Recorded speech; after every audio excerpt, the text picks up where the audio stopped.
ನಾನು ನಿಮ್ಮನ್ನ ತುಂಬ ಪ್ರೀತಿಸ್ತಿದ್ದೀನಿ. ನನ್ನ ಲವ್ ನಿಮಗೆ ಹೇಳಬೇಕು ಅಂತ ಅಂದ್ಕೊಂಡಿದ್ದೆ. ನಿಮ್ಮ ಕಣ್ಮುಂದೆ ಇಷ್ಟು ಬಿದ್ದೋಗಿದ್ದೀನಿ.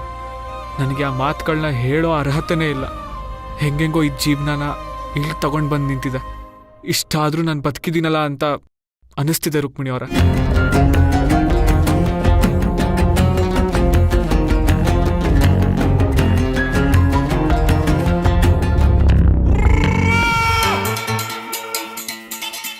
ಕೃಷ್ಣ,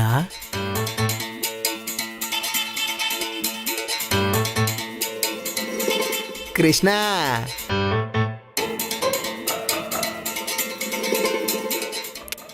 ಕೂತಿರೋ ಪೊಸಿಷನ್, ಅವನು ನೋಡ್ತಿರೋ ಕಣ್ಣಿನ ಡೈರೆಕ್ಷನ್, ಆಹಾ ಆ ಬಿಲ್ನಂತೆ ಬಾಗಿರೋ ತುಟಿಗಳು, ಅರ್ಧ ಬಾಡಿರೋ ಕಣ್ಣಿನ ರೆಪ್ಪೆ ಇದೆ. ಇಲ್ಲೊಂದು ಸಮಸ್ಯೆ ಖಂಡಿತ ಇದೆ. ಕೃಷ್ಣ, ಓಯ್ ಕೃಷ್ಣ, ಕೃಷ್ಣ, ಯಾಕಪ್ಪ ಏನಾಯ್ತು? ನೀವ್ಯಾವಾಗ ಬಂದ್ರೆ? ನೀನು ಬೇಜಾರಲ್ಲಿ ಕೂತಿದ್ಯಲ್ಲ, ಅವಾಗ್ಲೇ ಬಂದೆ. ನನಗೇನಾಗಿದೆ? ನಾನು ಯಾವ ಬೇಜಾರಲ್ಲೂ ಇಲ್ಲ. ನೀನ್ ಏನು ಹೇಳಿಲ್ಲ ಅಂದ್ರು ನನಗೆ ಗೊತ್ತು ಕಣೋ, ನಿನಗೆ ಲವ್ ಫೇಲ್ಯೂರ್ ಆಗಿದೆ. ಲವ್ ಫೇಲ್ಯೂರಾ? ಅಯ್ಯೋ, ಇವನಿಗೆ ಹೆಂಗಪ್ಪ ನನ್ನ ಲವ್ ವಿಷಯ ಗೊತ್ತಾಯ್ತು?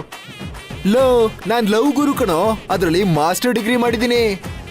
ನನ್ನ ಯಾಮರ್ಸಕ್ಕಾಗಲ್ಲ. ನಂದು ಒಂದಲ್ಲ 100 ಲವ್ ಫೇಲ್ಯೂರ್ಗಳಾಗಿದೆ.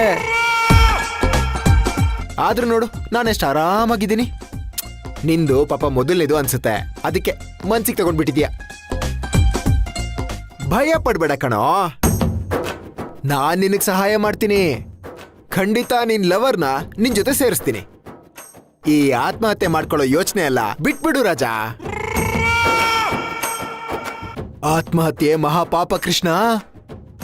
ಅಯ್ಯೋ, ಇವನಿಗೆ ನನ್ನ ಲವ್ ವಿಷಯ ಹೆಂಗ್ ಗೊತ್ತಾಯ್ತು? ಆ ಗೋಪಾಲಣ್ಣಂಗೆ ಗೊತ್ತಿಲ್ವಲ್ಲಪ್ಪ.